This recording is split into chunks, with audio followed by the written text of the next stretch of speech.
When you hear the name Bloody Mary, what comes to mind? Maybe you picture a spicy cocktail with vodka and tomato juice.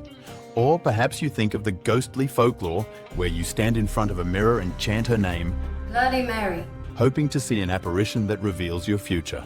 But behind these legends lies a real figure in history, a queen so feared that her name became synonymous with terror.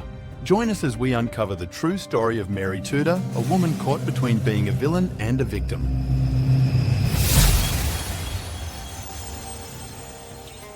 Mary Tudor, born in 1516, was the only surviving child of King Henry VIII and Queen Catherine of Aragon. Her early life was filled with love and attention. She was a princess, cherished by her parents and the people of England. But there was one significant issue: she was a girl.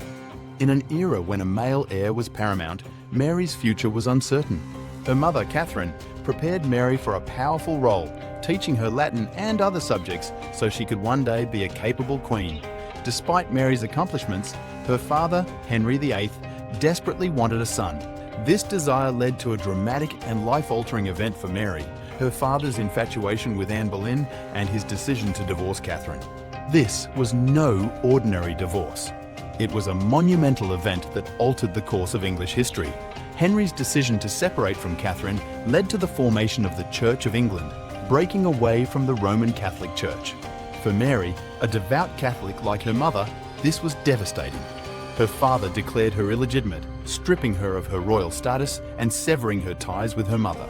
Imagine the emotional turmoil, once the beloved daughter of a king, now reduced to a servant for her half-sister Elizabeth, the daughter of Anne Boleyn. Mary's health suffered too. She experienced severe menstrual problems, likely endometriosis, causing chronic pain and depression. Mary's life became a series of hardships. Her father's neglect, her mother's forced departure, and her own debilitating health issues fueled her bitterness and resentment. When her mother died, Mary's grief deepened.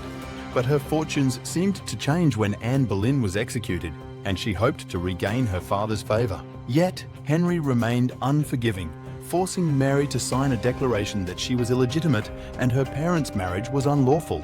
Under duress, she complied, securing her place back at court, but at the cost of her principles. This decade of relative peace was marred by guilt and regret. When Henry died, his young son Edward VI took the throne, with Mary next in line. Edward, influenced by his Protestant advisors, made life difficult for Mary, a staunch Catholic.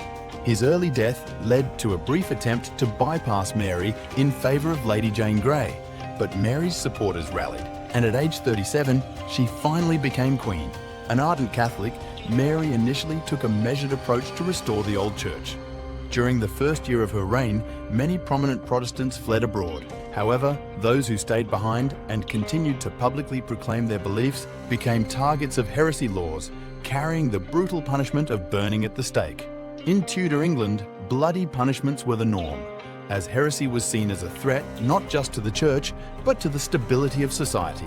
Heretics were deemed guilty of treason for questioning the monarch's established religious policies. Mary and her advisors hoped the initial wave of executions would serve as a stern warning to Protestants to return to the true faith. As the Queen stated, executions were intended to show people that heretics were condemned for just cause, to reveal the truth, and to prevent others from following suit. But Mary had underestimated the tenacity of the Protestants and their willingness to die for their beliefs. Ultimately, her legacy became inseparable from the 280 Protestants she condemned to the flames. These executions earned her the unfortunate nickname Bloody Mary and painted her as one of history's most malevolent figures. Mary's personal life was equally tragic. She married Philip II of Spain, hoping for happiness and an heir. Despite initial signs of pregnancy, she never bore a child, likely due to a phantom pregnancy or a tumour. Her failure to produce an heir and her husband's indifference deepened her despair.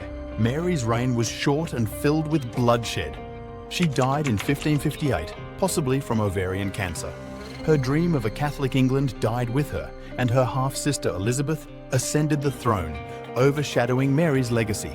Even in death, Mary was denied peace, buried next to Elizabeth under a monument dedicated to her sister. The myth of Bloody Mary is shrouded in misconceptions.